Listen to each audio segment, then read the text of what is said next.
នេះនាងឈូកដាច់ចិត្តទៅចោលខ្ញុំមែនទេដាវីតនាងឈូក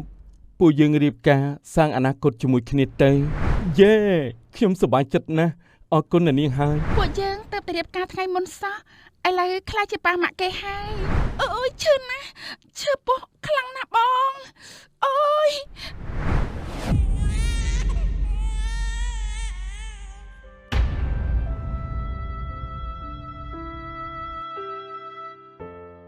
រឿងនាងឈូកភាគបញ្ចប់លោកប្រញាប់ទៅរៀបរៀងនាងទៅបើមិនអញ្ចឹងទេលោកនឹងស្ដាយក្រោយអស់មួយជីវិតហើយបាទខ្ញុំអរគុណណាស់លោកស្រី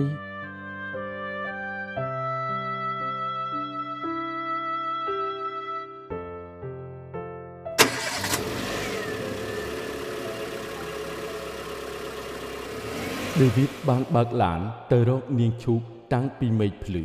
រហូតដល់មេឃងងឹតក៏បានជួបនាងឈូករៀបនឹងហក់ពីលើស្ពានចូលទៅក្នុងទឹកដើម្បីឆ្លងទៅកាន់អតីតកាលវិញជប់នេះជាជប់ពេញបារមីខ្ញុំសង្ឃឹមថាទេវតានឹងនាំខ្ញុំចូលទៅកាន់អតីតកាលវិញខ្ញុំលែងចង់នៅទីនេះទៀតហើយទីនេះមិនស័ក្តិសមនឹងខ្ញុំឡើយនេះនាងឈូកដាច់ចិត្តទៅចោលខ្ញុំមែនទេដាវីតនាងឈប់កុហកខ្ញុំទៅខ្ញុំដឹងការពិតអស់ទៅហើយនាងមិនមែនជាវិតានទេនាងគឺជានាងឈូកជាមនុស្សស្រីតែម្នាក់ដែលខ្ញុំស្រឡាញ់មិនដែលប្រែចិត្តទេខ្ញុំពិតជានឹកនាងណាស់មិនបានជាលោករកខ្ញុំឃើញដឹងទេ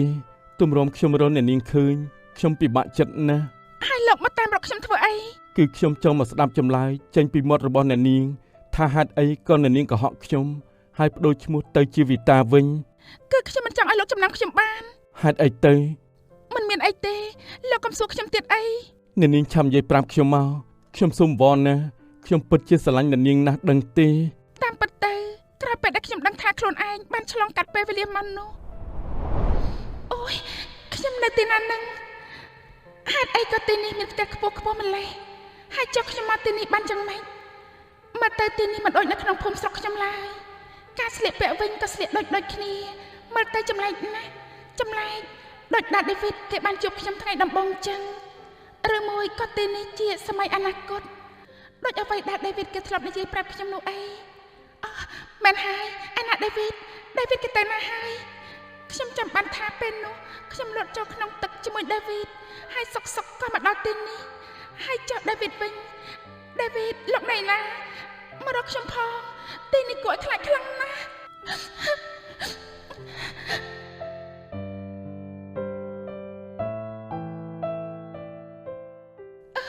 ដាវីតលោកណៃណាខ្ញុំដើររកលោកមិនឃើញទេឥឡូវនេះគ្មានបាយទៀតប្រាក់ក៏គ្មានតែបានអីហូបទៅក្នុងនេះមានអីហូបខ្លះទេអូយគ្មានអីហូបទេមានតែស្អីក៏មិនដឹងដែរស្អុយណាស់ណែមីអូនឈប់កាយធុងសម្រាមទៅវាកក្រិចណាស់គឺខ្ញុំកាយរករបស់ហូបប៉ុន្តែគ្មានទេខ្ញុំពិតជាឃ្លានណាស់មើលការស្លៀកពាក់ចុះគួរឲ្យអាណិតណាស់លោកអើយបើអញ្ចឹងចាំខ្ញុំនាំទៅហូបបាយនៅក្នុងហាងខ្ញុំណាឈប់កាយសម្រាមទៀតទៅវាមានមេរោគច្រើនណាស់អញ្ចឹងឯងមកតាមខ្ញុំមកក្រោយមកលោកស្រីម្ចាស់ហាងគាត់ក៏បានយកខ្ញុំទៅធ្វើការនិងបង្រៀនខ្ញុំពីការរស់នៅរបស់មនុស្សសម័យថ្មីនេះកំឡុងពេលនោះខ្ញុំនៅតែតាមរកលោកជានិច្ចមិនដែលភ្លេចលោកម្ដងណាឡើយរហូតដល់មានថ្ងៃមួយខ្ញុំឃើញលោកនៅក្នុងទូរទស្សន៍ពេលនោះខ្ញុំសប្បាយចិត្តមែនទែន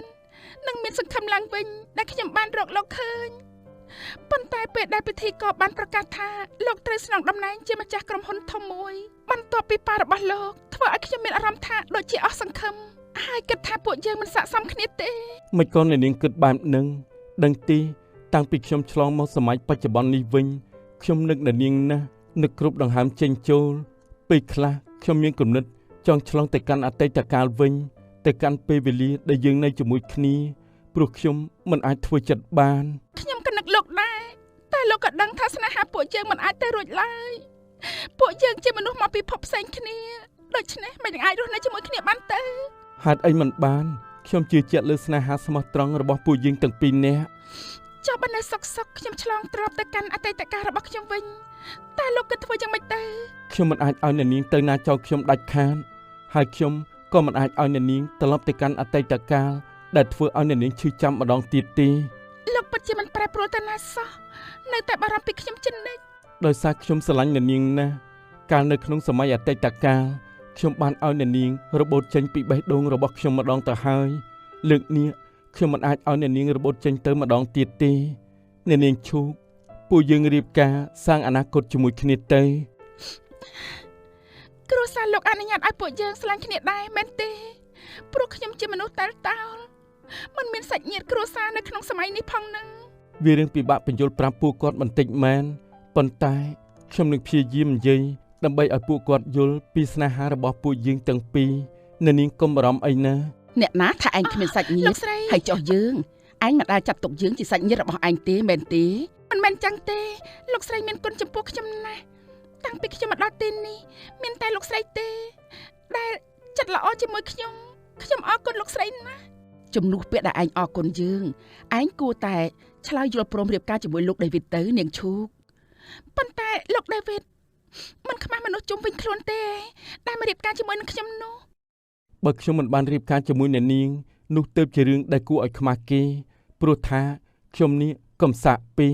ដែលបណ្ដោយឲ្យមនុស្សដែលខ្លួនស្រឡាញ់របូតចេញពីដៃដល់ទៅពីរដង មែនហើយសម័យនេះបើរវល់តែខ្មាស់អ្នកនេះខ្មាស់អ្នកនោះយើងរស់នៅមិនមានក្តីសុខទេ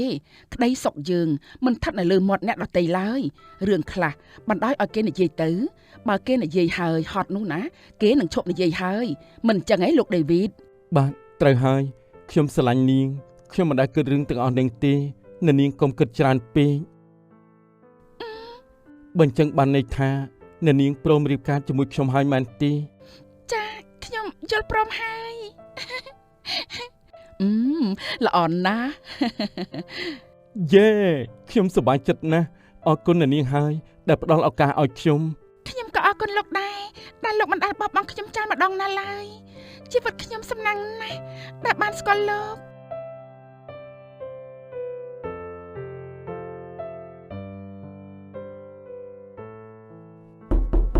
ថ្មនឹងឲ្យវាមករកខ្ញុំធ្វើអីទៀត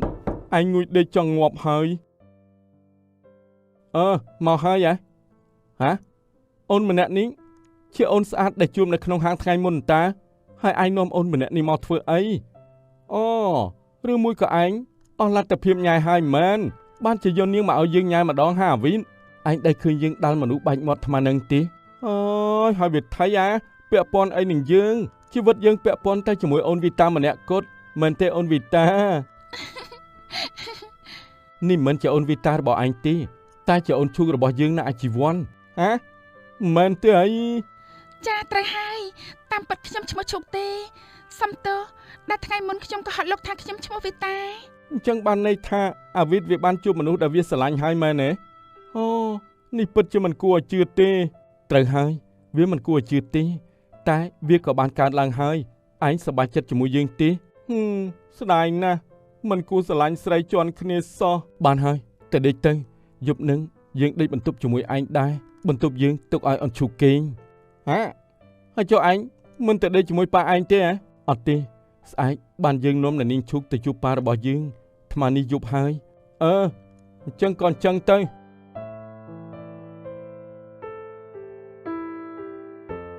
ស្អែកពេលព្រឹកដេវីតក៏បាននាំនាងឈូកទៅជួបគ្រួសាររបស់គេហើយបាននិយាយអំពីដំណើរជីវិតដែលពួកគេទាំងពីរនាក់បានឆ្លងកាត់ជាមួយគ្នាឲ្យពួកគាត់បានដឹងគ្រួសាររបស់ដេវីតក៏បានយល់ព្រមឲ្យពួកគេទាំងពីរនាក់រៀបការសាងអនាគតជាមួយគ្នាដោយមិនជំទាស់អ្វីឡើយក្រោយរៀបការមិនយូរប៉ុន្មាននាងឈូកក៏មានទម្ងន់កូនប្រុសម្នាក់នៅក្នុងផ្ទៃហើយថ្មិចបាក់អាអូនគ្រប់ខែដល់ថ្ងៃសម្រាលហើយគិតទៅពេលវេលាលឿនណាស់ពួកយើងទៅរៀបការថ្ងៃមុនសោះឥឡូវខ្លាចជាប៉ាម៉ាក់គេហើយ ត្រូវហើយអូនពេលវេលាពិតជាដើរលឿនណាស់បន្តិចទៀតពួកយើងបានឃើញមុខកូនហើយអូនយ៉ាងម៉េចហើយបងអូនមានអារម្មណ៍ថា ដូចជាឈឺពោះអូចមិនដឹងទេបង ទ្រាំតិចទៅអូន អូឈឺខ្លាំងណាស់អាយអូយអូយអូយឈឺណាស់ឈឺពោះខ្លាំងណាស់បងអូយ ទ្រាំតិចទៅអូនពួកយើងទៅដល់ពេទ្យឥឡូវហើយ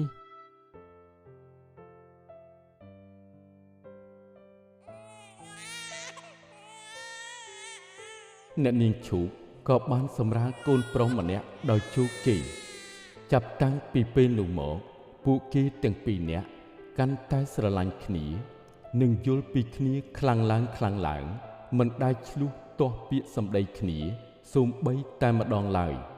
សូមអរគុណចំពោះពុកម៉ែបងប្អូនដែលបានតាមដានទស្សនារឿងនាងឈូកតាំងពីដើមរហូតដល់ចប់ដូច្នេះសូមកុំភ្លេចរងចាំតាមដានទស្សនារឿងក្រោយៗទៀតនៅលើ Page អារម្មណ៍និទាន